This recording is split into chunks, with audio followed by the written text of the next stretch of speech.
Hi, welcome to the Chad Bozarth Show. Thanks for listening.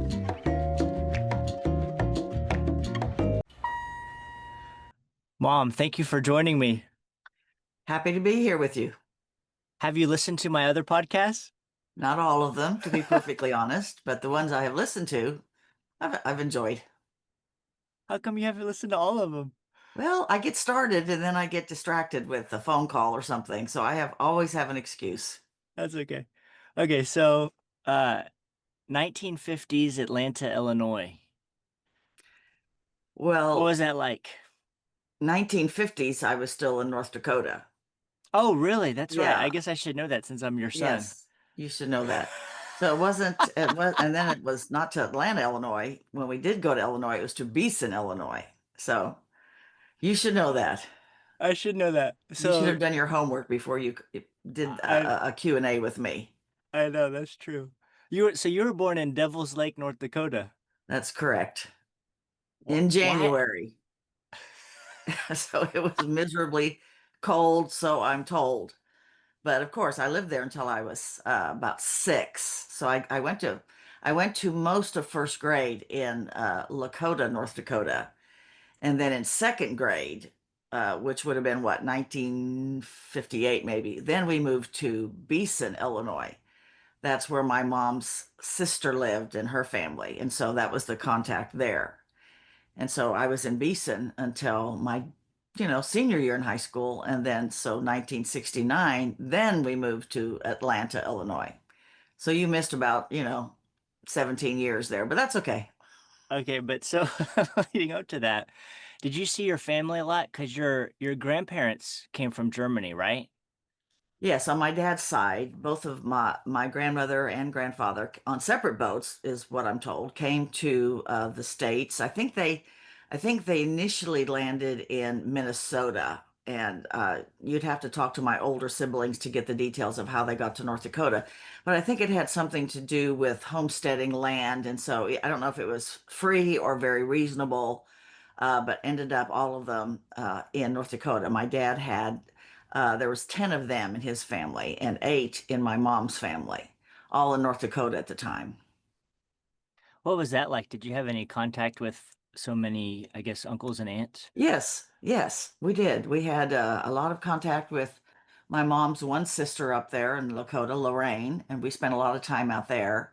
And then some of my dad's aunts and uncles. So yeah, not as consistent as some because everybody had big families and everybody was busy working or farming was of course the main thing. But yeah, we got together to see each other once in a while. It was fun. Cousins are fun.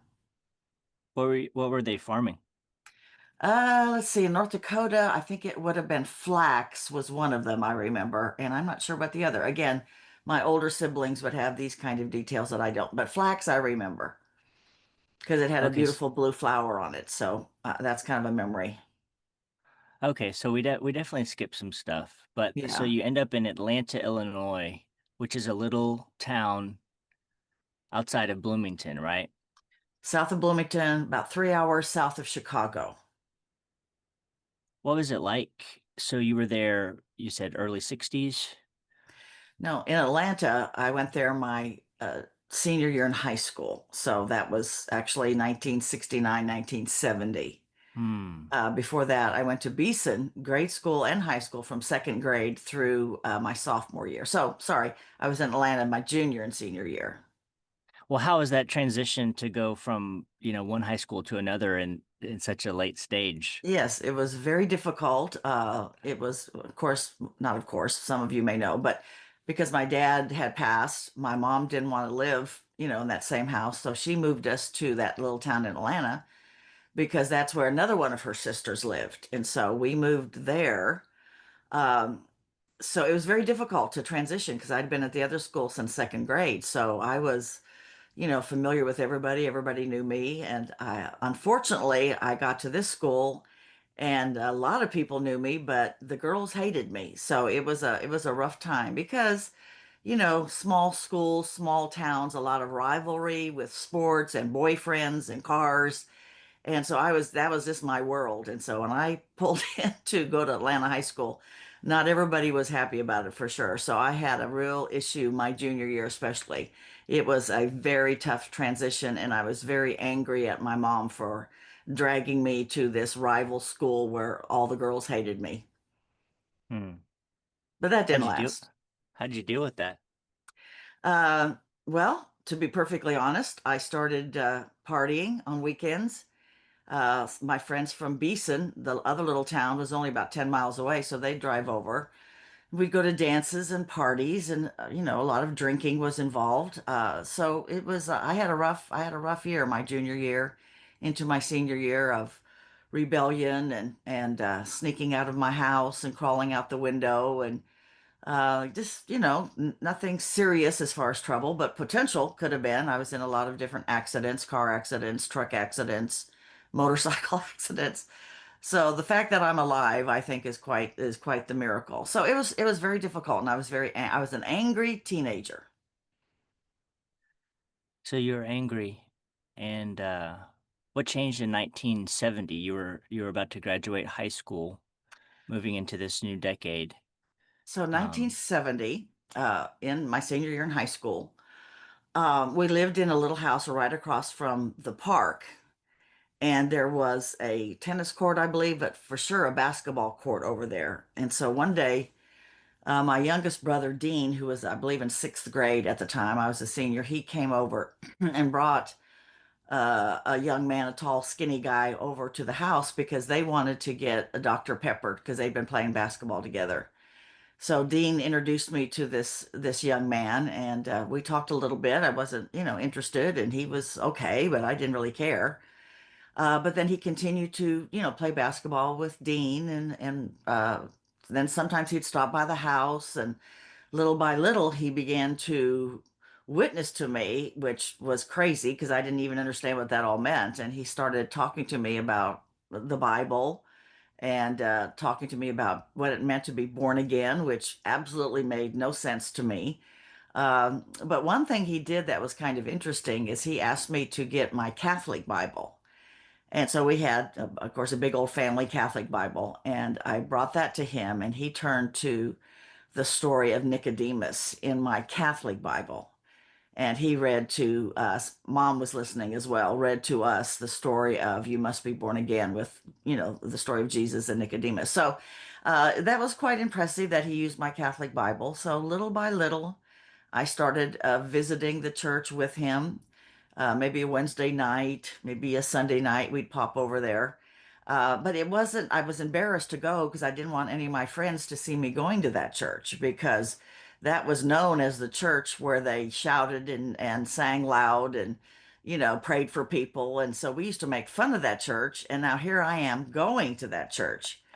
So in some sense, I kind of would sneak in just because I was so afraid somebody would see me. um, well, so up until that point, your big family Catholic Bible. How often would that Bible have been opened? Oh, probably once. No, I have no idea. We didn't read the Bible. I mean, that's, the Catholics that back in that day, I don't know how it is now. Only the clergy could interpret the Bible. So I maybe thumbed through it just because I was a curious kid. And I don't know about my older siblings. They could have, I don't know. But we never sat down like with a family Bible and had devotions or anything. I would look through it just because mom had paper clippings that she would clip out of the paper of news articles and stuff. And if they were important enough, she would stuff them in this Catholic Bible. And so, being the nosy kid I was, I'd go through those looking at these different articles that she thought was important. So that's the So, time it was opened. wow. So given that upbringing and you're sneaking into the little church in Atlanta, which last time we were up there, we stopped by there, so that was cool. Yes, that was. Um, what was that your first experience when you like the first time you walked in there? Do you remember that moment or what was Well, that I like? do. I do on some level. I don't know if it was the very first time, but one of the first times. Of course, I was very uncomfortable because everybody was friendly, but they were singing loud and clapping, which that was, you just didn't clap in church.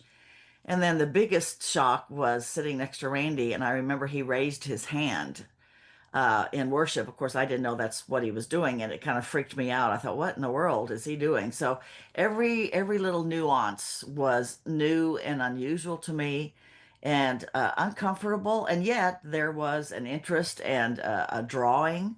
I guess the most impactful thing for me during that time was not really going to the church, but the pastor and his wife, their home next door, they had people over all the time. And I went to high Mm. school with their son. He Mm. was a junior when I was a senior. So we were friends and we partied together. They didn't know that. And we got in trouble together. They finally found that out. But I would go over there with other kids and they would talk to us about the Lord. And so that was the most impactful is that one-on-one, not so much the church initially, but the one-on-one conversation with the pastor and his wife there in Illinois. Mm. Man, that's interesting. Yeah, that makes a lot of sense. That connection. I wonder how much that happens nowadays. Probably Uh, not as much, which is unfortunate because it has to be, everybody's very intentional about it now. But back then it was just automatic. You just hung out at everybody's house. You went every Sunday, you went to somebody's house for lunch. I mean, that was just the norm. So that why do you impact think of, that's changed? Sorry, what? Why do you think that's changed so much? I don't know. People have become very individualistic. It's everybody wants a break from people, and so they go to church. It's kind of like clocking in with their timesheet, and then they want to go home. But back in the day, part of the Christian experience was the fellowship with other believers. And so for me, my early mentoring, they didn't call it then, that back then, but was simply hanging out with the pastor and his wife, or we would go up to Randy's mom and dad's, or over to his aunt and uncle's, or there was a family in the church that just had a bunch of us kids over, and they already had a bunch of kids too. And it maybe wasn't a fancy meal, but they shared what they had, and so that early influence from other Christians just by hanging out was really my foundation, and I'm so thankful for that. I feel. I guess you can't really miss something you never totally experienced, but just I've heard you talk about some of these stories over the years, and it's like there's a part of me that misses like not experiencing that Yes. kind of just, community or whatever you would label Yeah, it. no, community's a good word.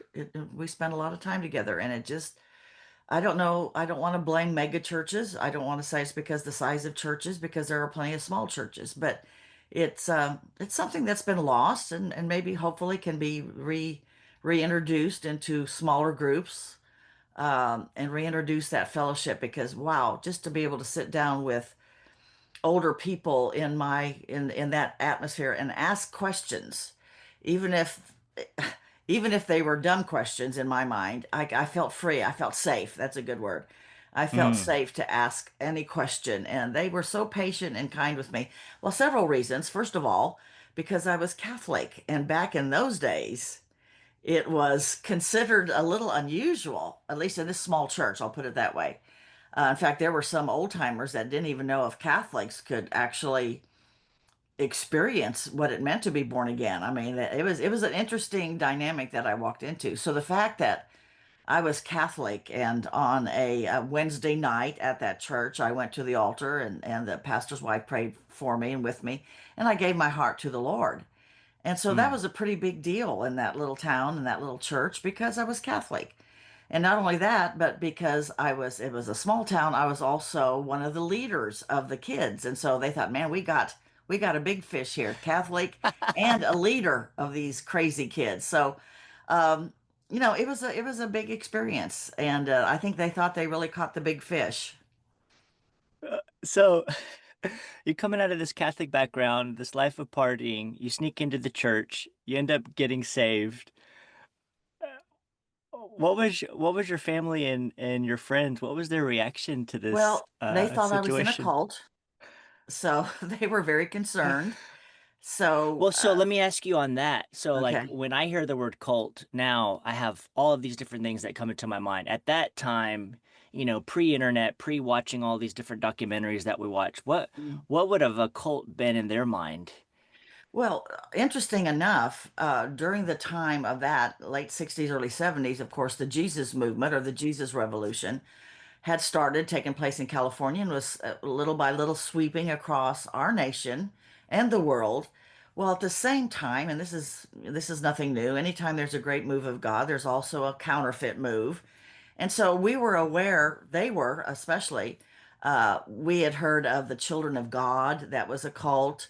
There were Mm. others. And so that was already out there. So you mention God, and sometimes your first reaction, especially if it's, uh, changes your lifestyle so quickly, which it did in my case, they were concerned I was in one of those, Children of God type of situations that was very cultish.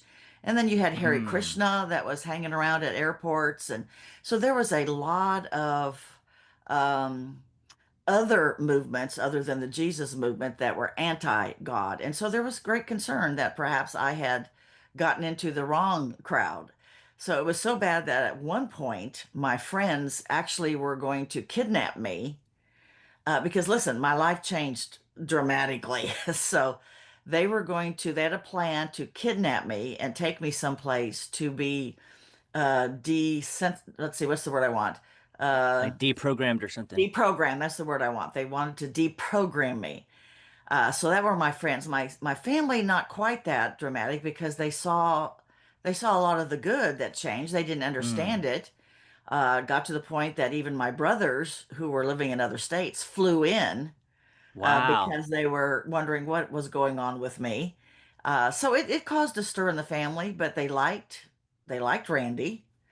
I guess we should maybe step back and let people know that the young skinny man that my brother brought over for a Dr. Pepper and talked to me about Nicodemus, and I got saved that Wednesday night, June 1970.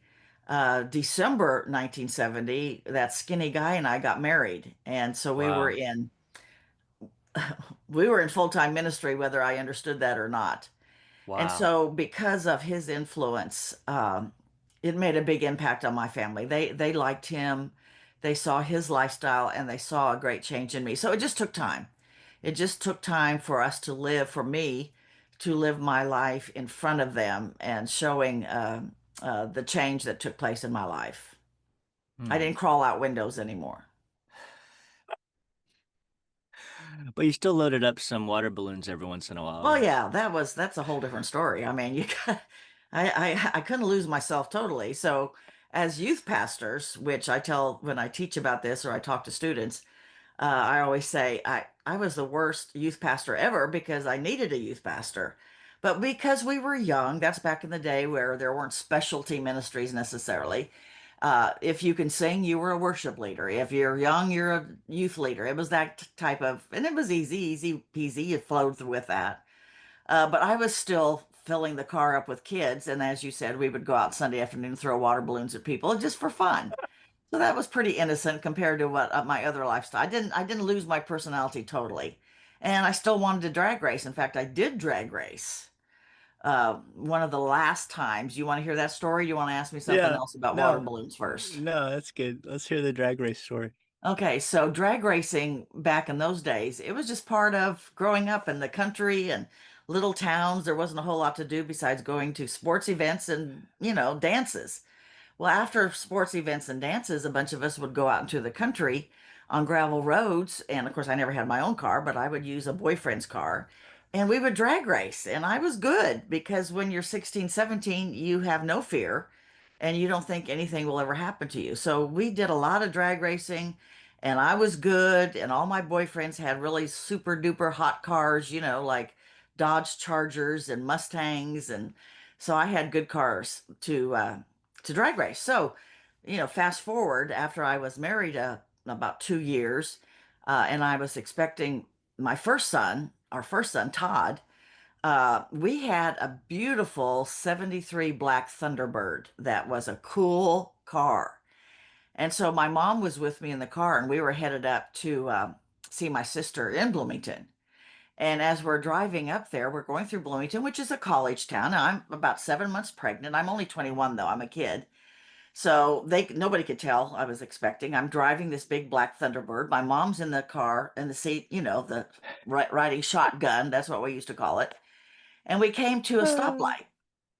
And as we're at the stoplight, a 50, like a 56 or 57 Chevy, with the back end jacked up, pulled up next to me, filled with a bunch of teenage boys.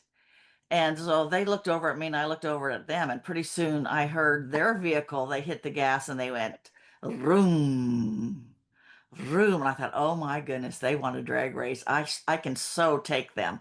But I'm thinking, okay, I'm a pastor's wife. I'm 7 months pregnant and my mother is with me. But the more they did that, the room, I thought, I mean, I can take them. So the light turned green, and when it turned green, I hit the accelerator, and I went flying through. This is downtown Bloomington, right downtown. I went flying through Bloomington. Of course, left them in the dust. I looked in the rearview mirror, and I saw, roo, roo, roo. A policeman had pulled them over. And I just kept going. And my mom is screaming the whole time, Susan, Susan. And so I kept going, and then finally you got just kept going.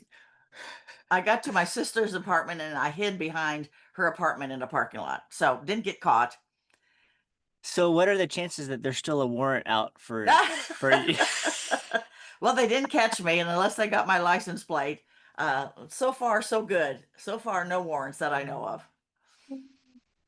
So I know there's so much we can. So you guys were in ministry at the little church in Atlanta. You ended up down in the big city of Dallas. Yes, What was that like going from a small town that was to? shocking. So like I said, we got married in 1970. Worked with this little local church, little small church in Atlanta, Illinois, for 5 years. And then in 1975, through Randy's brother, Lauren, actually, who is the one that went to Christ for the Nations first, and he called back and he said to Randy, he said, I think this is where you and Susan need to be. So Hmm. Randy went down and checked it out, and he came back and we loaded up. I think we had two chairs and a box of clothes, and our youngest son, Todd, who was, I think, 3 at the time. And we packed up and went to Dallas. And Hmm. Randy enrolled in Christ for the Nations. He was able to get VA benefits that helped pay for it. So it was absolutely the most impactful move of our life. It was initially very scary. I didn't drive like for 3 weeks because I didn't know how to merge. So it was very, very intimidating. But I would go. We couldn't afford for both of us to go, but I would go to all the extra events. They would have a Tuesday evening service, a Sunday afternoon, guest speakers at 11 o'clock. So I tried to get into as many as I could. I actually worked in CFNI at Christ for the Nations in the nursery for a little while because I could bring Todd with me and I could get paid for helping other kids, but still have him with me. I was, wanted to make sure I had him, not, didn't want to pay a babysitter. So when I look back of all the things in our life that initially I worked in the nursery at Christ for the Nations, while Randy went to school, and it was just so impactful in our life. So that was 1975 to 1977. And y'all didn't have any money back then. No, no, we had no money. It was pretty. We lived on. Oh, I can't think what they call it, where you can get eggs at like wholesale. Oh, Hmm. it was called something. So we usually had a dozen eggs, and we would go to a store that was called the Salvage Center, Hmm. and that's where you could buy canned goods that were bent. Hmm. And you would get them, 20 cents for a can of beans or, so it was pretty rough. We were pretty poor. I worked at, like I said, in the nursery. Randy had VA benefits and eventually got a job at J.C. Penney in the shoe department. He was selling shoes, but it was still pretty sparse. Although, friends and family helped us from time to time. But we learned how to, if we ever went to McDonald's, we all shared a hamburger and French fries. I mean, it was kind of but I don't regret any of it. We learned how to live on very minimal amount of money and see God provide. Nobody ever really went hungry. So then you go from that environment to another little town in Florida. Yes. So in 1977, some of my family had experienced uh, going to a church and getting saved. My youngest brother Hmm. Dean was also saved gave his heart to the Lord up in Illinois before they moved to Florida. And during that time, then after the Jesus movement, there was something called the charismatic movement that had kind of been birthed right through from the Jesus movement. And so there was a group of people that were coming out of denominational churches, and they wanted to have a charismatic or full gospel, whatever the title might be, that they wanted to have that kind of church. And my family told them about Randy and I, that we were at Bible school. And so I remember they flew Randy out like in the February of 1977. And he spoke for them. And, he was what? I was 25, he was 28. We were still Wow. kids. But they called us to come back and would we start this church? And so we left Christ for the Nations in 1977, had our bags packed, the U-Haul packed. Mom was with us, and we moved to a little town called Melrose and Keystone, Florida, and started our first little church with mostly our family members. I think there's a picture someplace. I think there's, I don't know, maybe 16 people there the first Sunday. 8 of them were my family. So that was thankful. So we started really from scratch with a little prayer group and built that little church and had a great experience there. Mm. Well, let's fast forward a little bit. I know we're doing a large survey of your life, but I'm interested in um this stuff.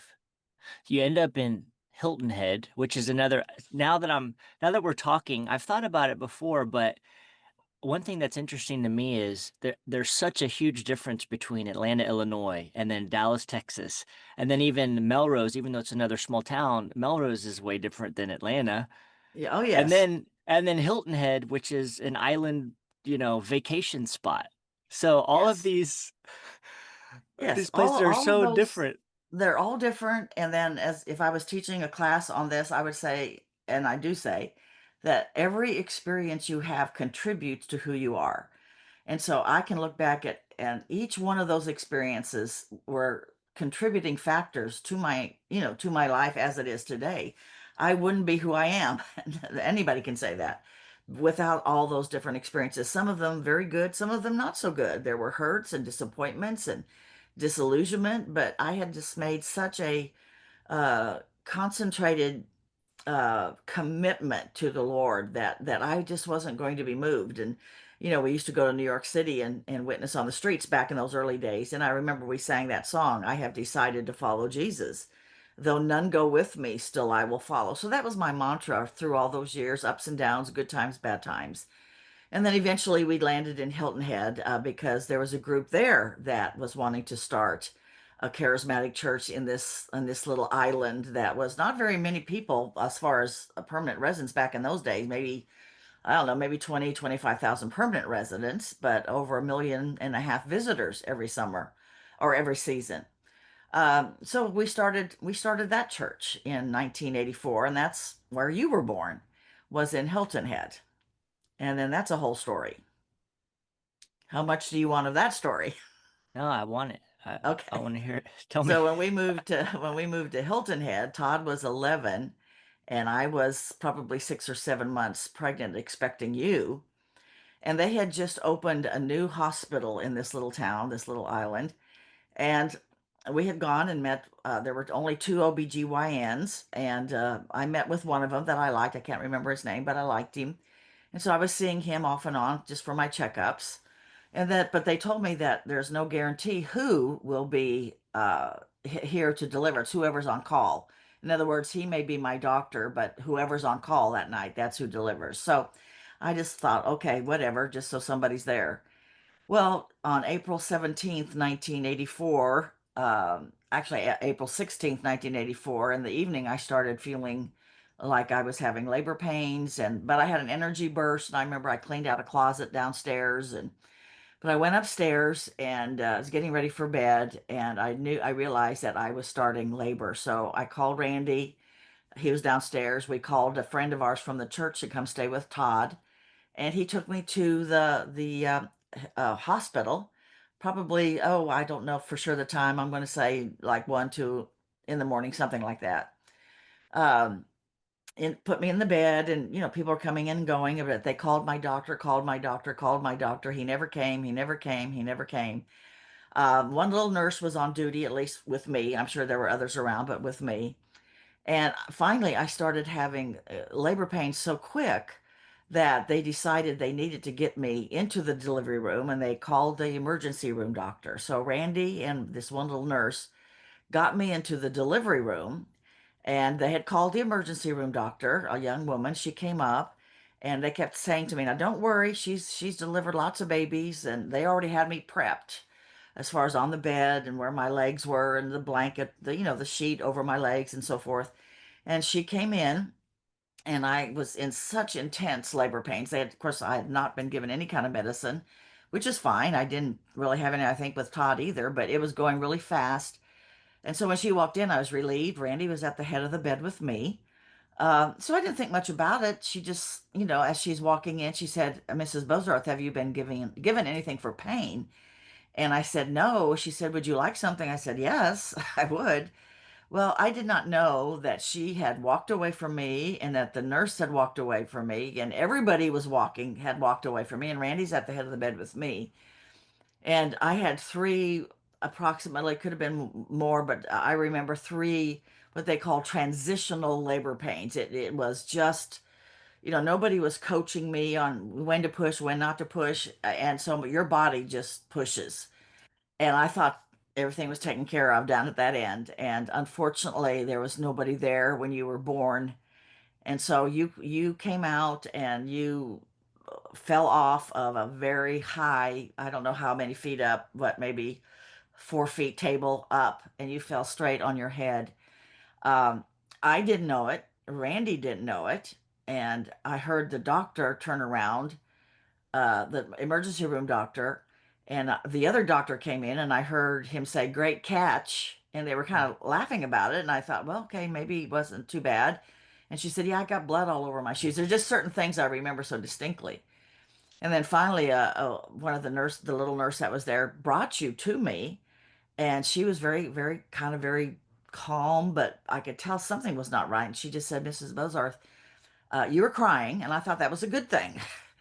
And she said, "Mrs. Bozarth, your son has fallen." And so in my mind, I said, "Well, is he okay?" And she said, "Well, he looks okay." And I looked at you. You looked, you had all your 10 fingers, 10 toes, everything was in the right spot. And in my mind, I pictured that maybe you fell, in the counter a little bit, maybe when they were cleaning you up. I didn't know you had taken a deep dive of 3, 4 feet, or however far up that table was, maybe even higher than that, actually. And I said, "Well, are you okay?" And she said, "Yes." And so they took you to the nursery to do the little testing of it, the APGAR score, which determines, your development and so forth. And I got up off the delivery room table, and Randy helped me, and I walked to my room and got in bed. That was about 10 after 5 that morning, April 17th, 1984. I got in bed. I was so exhausted and so relieved it was over, and I fell asleep. And then that little bit, about a little after 7 that morning, I woke up because I heard a nurse in there bringing in fresh ice or something. And I heard a baby crying. And I said, "Is that my little guy out there making all that noise?" And she looked at me, and I knew something was wrong because she kind of patted me on the shoulder. She said, "The doctor will be in to talk to you in a minute." And so I thought, "Oh no, something is terribly wrong." Well, I did not know that they had called Randy. And they had said to Randy, "Reverend Bozarth, if you believe in infant baptism, you need to come back to the hospital because your son is dying." So when the pediatrician finally came in, very, very sterile, no emotion, and she just sat down, she said, "Your son has fallen and all of his vital signs are dropping. They brought you into me, basically, I feel, because you were like a little rag doll. There was no really very little life in you. To kiss goodbye, they let me hold you for a minute because they just didn't think you were going to make it. Well, they took you down, and then we had to sign papers. They took you down for a CAT scan, and it revealed that you had cracked your skull all the way around from the back up to the front, and actually your top of your cranium had shifted forward, and there were three blood clots pressing down on your brain. That's what was causing all your vital signs to drop, and you were dying. And so there was a lot of movement. They just, they tried to get a hold of life flight to get you to either Charleston or Savannah. So much confusion because, again, this is just a little bitty hospital. So they finally came back up and they said, "You would not survive a life flight to either one of these right now, but there happens to be a neurosurgeon here in the hospital, and it was Muhammad Ali's neurosurgeon. It's unbelievable, really, but he used to come to the island for vacation, and he would always bring his neurosurgeon or neurologist or neurosurgeon with him. Anyway, this neurosurgeon agreed to do the surgery on you, and so they took you right down. Again, we had to sign papers. By that time, Randy was there. Family from Florida was heading up. We had called Christ for the Nations and all kinds of people to pray. They took you down, and he did the surgery and removed your three blood clots. Mm. And they brought you back up afterwards, and they said your vital signs are better. They still didn't have very much hope that if you did live, that you would be normal. They thought you would be perhaps have brain damage, and certainly be handicapped on one side, drooping on one side, and so forth. So it was a horrible, horrible day. And then they did life flight you. They brought a helicopter from the Marine base there in Paris Island, and brought a helicopter to life flight you to a hospital, either Savannah and Charleston. They got their information confused, and they actually landed at the wrong hospital.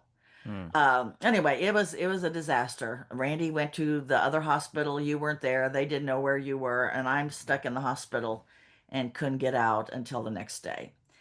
Anyway, do you want to ask any questions about that? I've given so much information, maybe more than you wanted, but Well, and um, then there was a bruise on my brain, right? yes. So they showed a bruise on your brain when you were still in Hilton Head. So when you finally got to another hospital, believe they you fi I don't believe I know you ended up in Savannah because they had a neonatal emergency care for kids, for babies, and they took another CAT scan. And when that neurologist came, your dad asked him. He said, "Well, what about that bruise on your brain?" And that's when that neurologist said, oh, we didn't see any bruise on his brain." Mm. So, even though the delay of landing in the wrong place, you had had a seizure while you were in the helicopter with this doctor, you were healed. I mean, there's no question about it. There was no bruise on your brain. You were in intensive care for, I think, maybe 5, 6, maybe even 7 days. We brought you home. It was very terrifying because, you had a hole in your head about the size of a quarter that they assumed would close up just like a soft spot for a baby, which of course now you're what, 41, it still hasn't closed, but there's, heavy duty skin over it, so we don't worry about it much anymore. I But usually don't offer to let people touch it anymore because I figure that's weird at this point, but yeah, that's kind of mm. weird now. That's kind of weird. When you were little, that was one thing. And so we, until you were actually in first grade and I knew you could read, then I relaxed. I thought, okay, if he can read, he can do anything. And then, of course, we took you to a neuropsychologist for all kinds of tests. And when you were in, I think you were in second grade, maybe first or second grade, you scored 11th grade on your verbal skills, which of course you still utilize today. Your verbal skills. I think you get that maybe from me, Yeah, maybe from both of us. Anyway, here you are. Look what the Lord has done. I know. I'm so thankful. It's man, your life is kind of a whirlwind, really. Uh Yeah, ups just and downs, tragedies and victories, tragedies and victories, tragedies and victories. That's been mm. my life. Many people, but I really have had unbelievable tragedies and then wonderful victories. So let me see. You go from Hilton Head, pastoring for years, and you end up back in Dallas at Christ for the Nations. Yes. And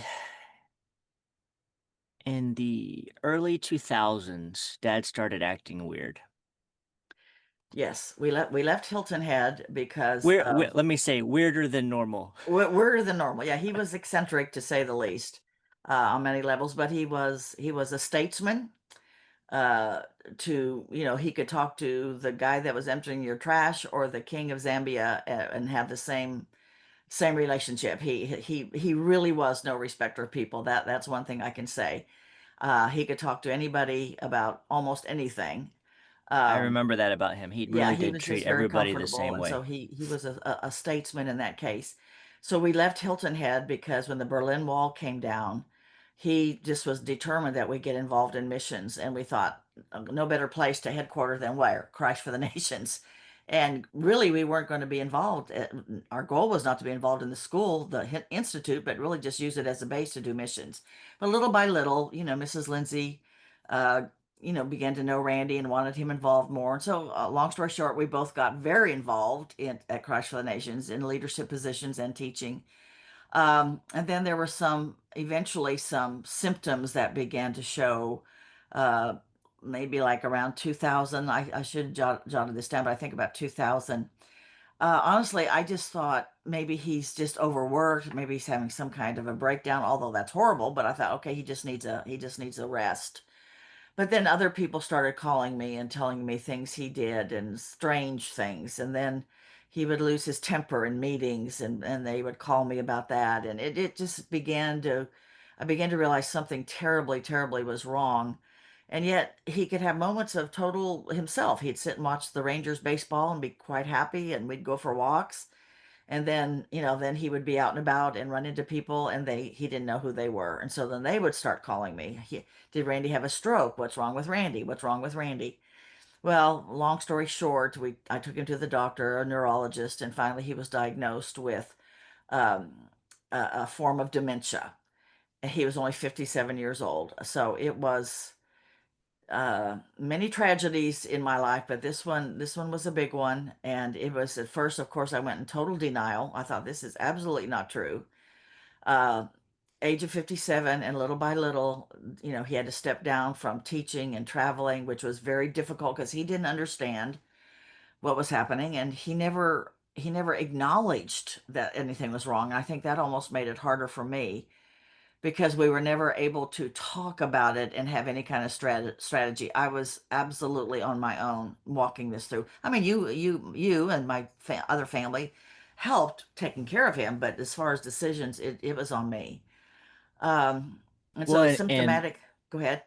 well, sorry to interrupt, but like, you said the diagnosis at 57, but I remember those years, it was so ambiguous because we knew something was wrong for years. I mean, he and I even went to Romania in 2008. And, like you said, we just thought maybe he was having a breakdown and just needed a break or a vacation or something. And Yeah. I remember those years being so weird because we didn't have any. What did you even tell anybody? Like we Yeah, didn't. that's before a diagnosis. We didn't have a We couldn't diagnosis. explain it. Yeah. Yeah, so in retrospect, we can look back and see that there were symptoms that we just excused or we didn't understand. So I don't exactly have the year where he was diagnosed, but anyway, it got worse and worse and worse, and eventually he was homebound, and I put the hospital bed in our bedroom, and I took care of him for 10 years until he passed away in 2017. So he's been gone 8 years. So yeah, rough time for sure.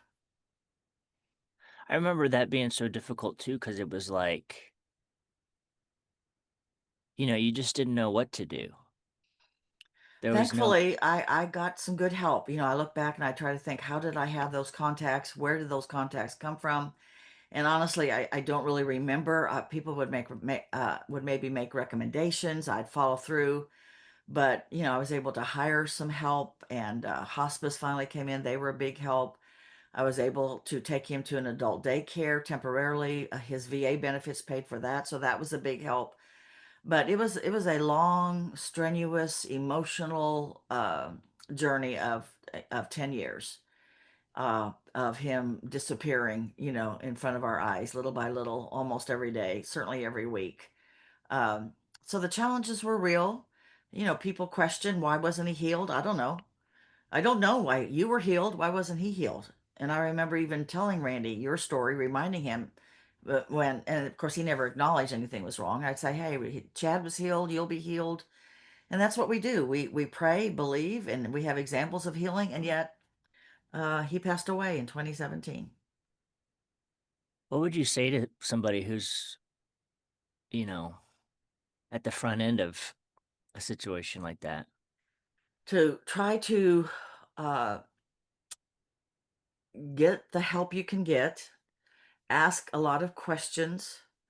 Uh, don't take advice from everybody, that's for sure.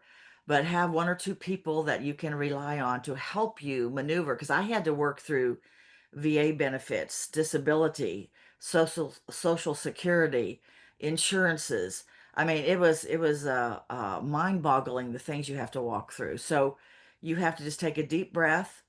And I always tell the story of the day I picked him up from the daycare, the adult daycare. He didn't probably know my name, but he knew I was somebody. And so when I would come to get him, he would get up and walk. But then he didn't know how to get in the car. So he would put one leg in, and then I'd have to go around and lift up his other leg and push him into his seat and put his seatbelt on. And I was exhausted physically, mentally, emotionally, and I was walking around my vehicle, and an elderly gentleman, we weren't elderly back then, we were only in our 50s. An elderly gentleman was walking with his wife. She was on a walker, and he just kind of looked at me, probably saw the frustration. He said, it's really hard, isn't it? And I said, it really is. And he said this word to me. He said, well, you just do the next thing next. And I know people have maybe said that before. I had never heard it. I got in the car and I held onto the steering wheel and I thought, Lord, I know you just spoke to me this minute from this older man, because the fear of these kind of situations is, what does the future look like? And so I would live way ahead. What's going to happen when this? What's going to happen when he can't walk? What's going to happen when he can't go to the bathroom? What's going to happen when he won't eat? What's going to happen to me financially? All those fears and anxieties. And when that guy said, do the next thing next, I absolutely knew that God had spoken to me. And so I remember I got in the car and I thought, okay, the next thing. The next thing is to get him out of the car. I'll get him out of the car. That's my next thing. And then the next thing is to get him up the step in the garage. And then the next, and that's how I lived. So anybody that's starting this journey, I would say don't look too far down the future because you'll panic. Just do the next thing next. Ask the Lord to give you wisdom on making right decisions and surround yourself with people that have true empathy. And if you can find people that have experienced this same thing, that will be a great help, because when they say they understand, they really do understand. Because it's very frustrating to have somebody compare what you're going through with a situation that is not relevant, and it almost makes you mad. So find somebody, if you can, that really does understand the situation. So it was a long journey, but you know what? We made it through. Didn't get the result we wanted, but I still believe in healing. I'm still going to pray for people. Um, God doesn't have to explain himself to me. I'm not going to take him to court and put him on the witness stand. I trust without explanation. And if you can get to that place, you will find great peace in your life. Mm, yeah. No, that's what I look to and I tell people about, just watching your faithfulness over the years. It really has been an inspiration and encouragement to me. Um, so thank you for that. And Yes. Great. Thank looking you. back now, he's been gone since 2017. Um, I remember when we were in the midst of that, it's like, this is how, this is how it's going to be. This will never end, but things always change. And, I even heard a preacher say the other day, um, and I had said jokingly before, even after a funeral, everybody's asking where we're going for lunch, right? Mm, And it's kind of scary how fast life just it's kind of true. moves on. That's true. I mean, And you have to, hence I wrote my book, Don't Stop Living, because mm, there's, everything in you during the midst of it. You just think, I just am never going to survive this. I can't make it. And I heard a preacher say that statement, "Don't stop living," and that's where the title of that my little devotional book. It's not a theology book by any means, but just it's a devotional book in a way.